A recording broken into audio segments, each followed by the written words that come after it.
नाजरीन आदाब, अजमत times Urdu news channel में आप तमाम का खैर मकदम है। नाजरीन, आपको बताता चलूँ, समाजी और सियासी कारकुन अंजुमन तरक्की उर्दू कर्नाटका के नायब सदर सैयद अशरफ कर्नाटका अक़लियती कमीशन के नए चेयरमैन ओहदे पर यू निसार अहमद की तकरीर पर पार्टी कारकुनों से नाइंसाफ़ी करार दिया। सुनिए उन्हीं की ज़बानी। आपके फॉलोअर होंगे जमीन आमा साहब, आप अपनी जगह रख लीजिए। फॉलोअर कभी जो है ना वर्कर नहीं बनता, वो आपकी जयकारा करने वाला आदमी है, वर्कर नहीं है कांग्रेस का वो।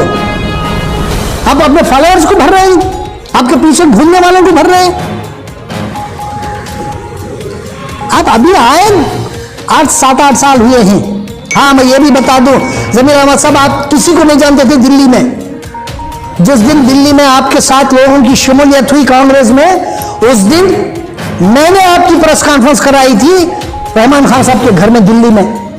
आप किसी को जानते नहीं थे दिल्ली में। अहमद पटेल से मुलाकात कराने वाला मैं था आपको, शायद आपको भी याद होगा। तो वोट आपको नहीं दे, आप अपने आप को बड़े कांग्रेस के नेता बना लिए हैं क्या? है तो कांग्रेस के वर्कर की इज्जत किया करो, उनसे नाइंसाफी मत करो। कि मैं अपनी प्रेस कॉन्फ्रेंस शुरू करूं और मैं कर्नाटक के नहीं बल्कि सारे हिंदुस्तान के मुसलमानों को मुबारक देना चाहता हूं कि उन्होंने पार्लियामेंट इलेक्शन में अपना वोट ज़ाया किए बगैर वोट का इस्तेमाल करके बीजेपी सरकार को उन्होंने गिराया। इसके लिए सारे मुसलमान मुबारकबाद के मुस्तहक़ हैं। खुसूसन यूपी में जो हुआ है, यूपी का मुसलमान मई कॉम्बिनेशन में आके, मई का मतलब है मुस्लिम और यादव, इस कॉम्बिनेशन से आधे से ज़्यादा सीटें जो है ना एसपी ने जीता है और कांग्रेस ने जीता है। 80 सीट है यूपी में, 80 में से 43 सीटें कांग्रेस और एसपी के हक में आए हैं। वाकई मुसलमानों ने ये साबित करके दिखा दिया कि हम अगर एक हो जाएं तो जो है ना कोई भी सरकार हमारे सामने रुकेगी नहीं, पनपेगी नहीं। ये उन्होंने आदेश दे दिया है, जन आदेश दे दिया है उन्होंने। और इससे इसलिए जो है ना मुसलमान जो है ना दोबारा कर्नाटक में भी ये इलेक्शन कमीशन के आंकड़ों के मुताबिक 74% मुसलमानों ने वोट किया है कर्नाटक में, और दूसरी कम्युनिटी ने इतना वोट नहीं किया है। मुसलमानों ने 74%, या इलेक्शन कमीशन के आंकड़े हैं, वोट किया है। और इस दफे जो है ना सारे मुसलमान बाहर निकलकर जिस ढंग से वोट किए, जिस तरह से उन्होंने अपने वोट का इस्तेमाल किया, मुझे उम्मीद है कि आगे भी इसी तरह से ये लोग इस्तेमाल करेंगे अपने हक का, और जो है ना सरकारें अपनी चुनी हुई सरकारें लाने की ये लोग कोशिश करेंगे। ये इस बात का मुझे पूरा भरोसा है। दूसरा यह है कि अभी जो है कल एक आर्डर निकलता है माइनॉरिटी कमीशन के ताल्लुक से। मेरे बहुत मुअज़्ज़िज़ दोस्त जनाब यू निसार अहमद साहब को इस कमीशन का, minority Karnataka state minority commission का, उनको चेयरमैन बनाया जा रहा है। निसार अहमद साहब मेरे बहुत अच्छे दोस्त हैं। मैं आपसे नहीं, मेरी उनकी 32 साल से मेरी अच्छी दोस्ती है। हमारा एक जगह आना बहना, बैठना, खाना पीना सब कुछ है। लेकिन बावजूद उसके मेरा एक सवाल है। आज की तारीख में, माफ करना, निसार अहमद साहब किसी भी पार्टी से जुड़े नहीं हैं और कांग्रेस से भी जुड़े नहीं है, और कांग्रेस के बुनियादी मेंबरशिप भी उनके पास नहीं है। बावजूद उसके उनको कर्नाटका स्टेट माइनॉरिटी कमीशन का इतना बड़ा ओहदा दिया जा रहा है। एक रिटायर्ड पुलिस ऑफिसर है, मैं मानता हूं, आईपीएस ऑफिसर है रिटायर्ड, ये भी मानता हूं मैं, और मुसलमान ही, ये भी मैं मानता हूं। लेकिन उनको बनाने के पीछे क्या राज है? क्या कांग्रेस में मुसलमान रहनुमा नहीं है, मुसलमान वर्कर नहीं है?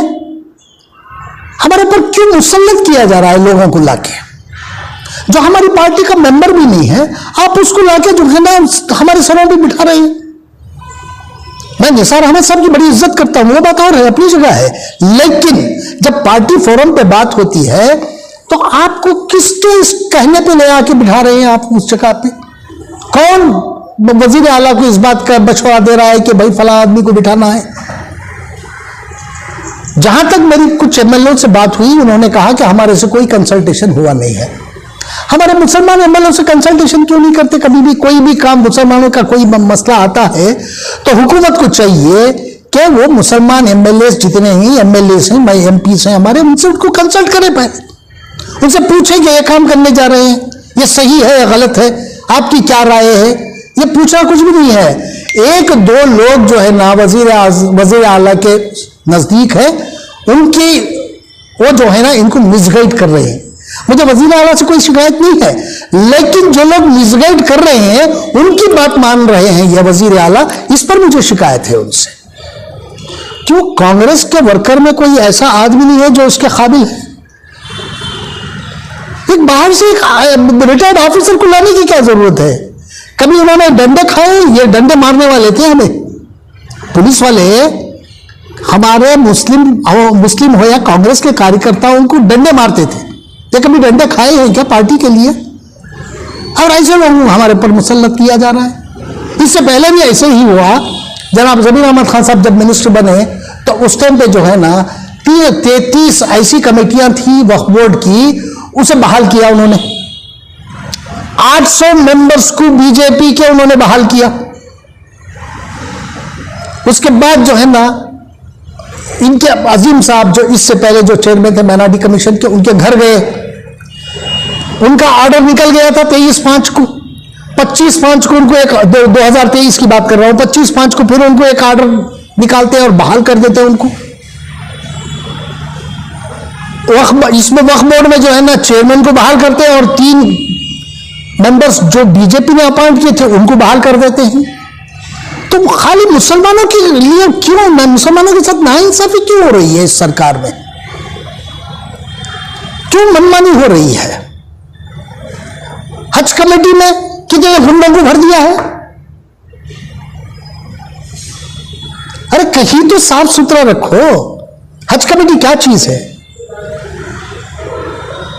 मुसलमान साल में एक बार अपनी पूरी पूंजी बनाए, जमाई पूंजी लेके जो है ना जाता है। वहां लोग कैसे जमा हैं? गुंडे बदमाशा भी हैं उस कमेटी में। और जो जमीर अहमद खान के जो इसमें आए हैं उन्हीं को जो है ना तरजीह दी जा रही है।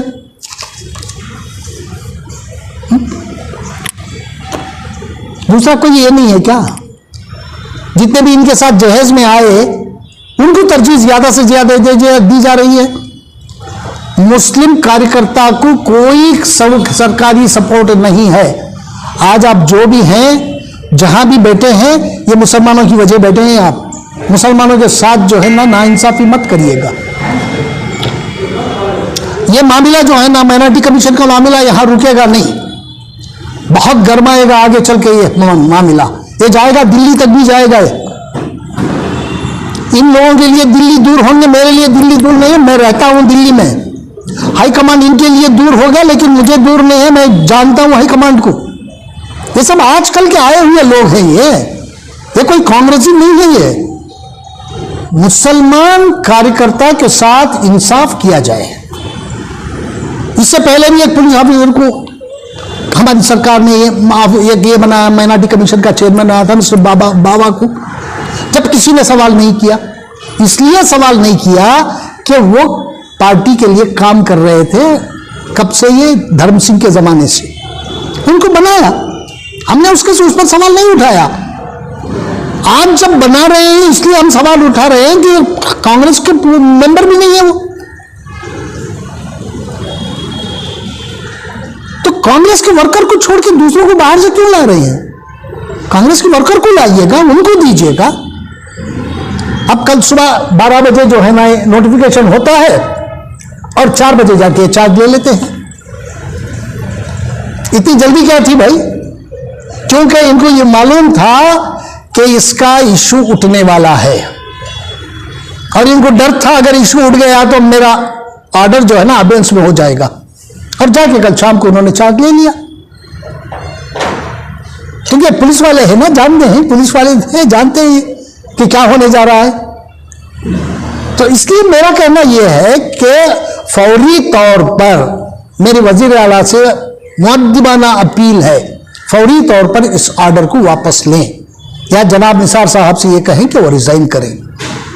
सारे मिनिस्टर, सारे मुसलमान एमएलए को बुला के फिर कंसल्ट करें।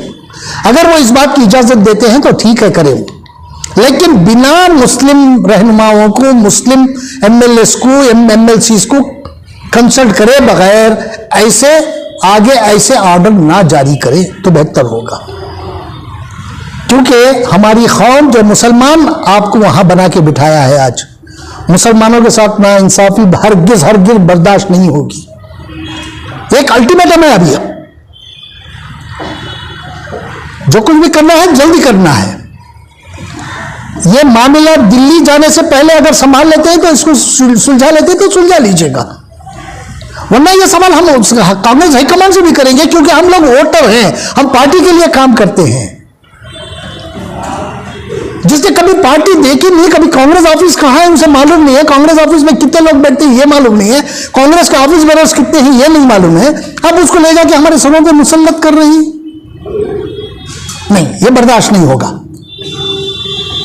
और जहेज में आए हुए लोगों को अगर दोबारा बनाने की कोशिश की तो खामोश नहीं रहेंगे हम लोग।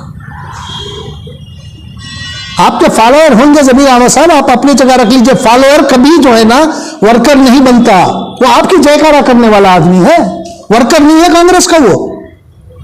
आप अपने फॉलोअर्स को भर रहे हैं, आपके पीछे घूमने वालों को भर रहे हैं। आप अभी आए 7-8 साल हुए हैं। हाँ, मैं ये भी बता दूं जमीर अहमद साहब, आप किसी को नहीं जानते थे दिल्ली में। जिस दिन दिल्ली में आपके 7 लोगों की शमूलियत हुई कांग्रेस में, उस दिन मैंने आपकी प्रेस कॉन्फ्रेंस कराई थी रहमान खान साहब के घर में दिल्ली में। आप किसी को जानते नहीं थे दिल्ली में। अहमद पटेल से मुलाकात कराने वाला मैं था आपको, शायद आपको भी याद होगा।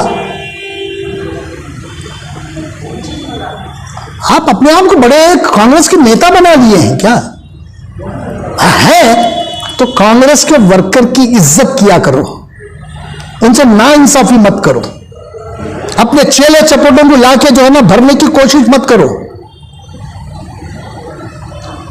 सिर्फ कर्नाटक की कांग्रेस पार्टी नहीं बल्कि केंद्र की एआईसीसी को भी जवाब देना पड़ेगा इस पर, क्योंकि मेहनत करें वर्कर और ऊपर से मुसल्लत कर दे दूसरों को, ये तो नहीं होगा, ये बिल्कुल नहीं होगा। अपने जहेज में आए हुए लोगों को दूर रखिएगा। आप उनको कुछ भी करिएगा, वो आपकी है, लेकिन सरकारी महकमे में लाना, सरकारी उनको ये दिलाना और गुंडों बदमाशों को ले लेगा कि आप इसमें जमाना, सरकारी ओहदे दिलाना, ये गलत बात है, ये होना नहीं चाहिए। और ये बात जो है ना, अगर आप इसे सुलझा नहीं लेंगे तो ये बात आगे तक जाएगी और हम खामोश नहीं बैठेंगे। ये मुसलमानों के लिए खतरे की घंटी है।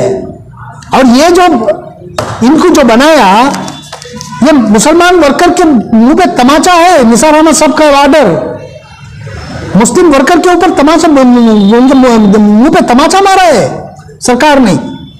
मैं यहां मुअद्दिबाना गुजारिश करता हूं जनाब सिद्धरामैया जी से कि फौरी तौर पर तमाम हमारे एमएलए को बुलाइएगा, हमारे एमएलसी को बुलाइएगा, और जो कांग्रेस के बड़े नेता हैं उनको बुलाइएगा, उनसे राय मशवरा कीजिएगा, ये डिसीजन सही है या गलत है उनसे पूछिएगा।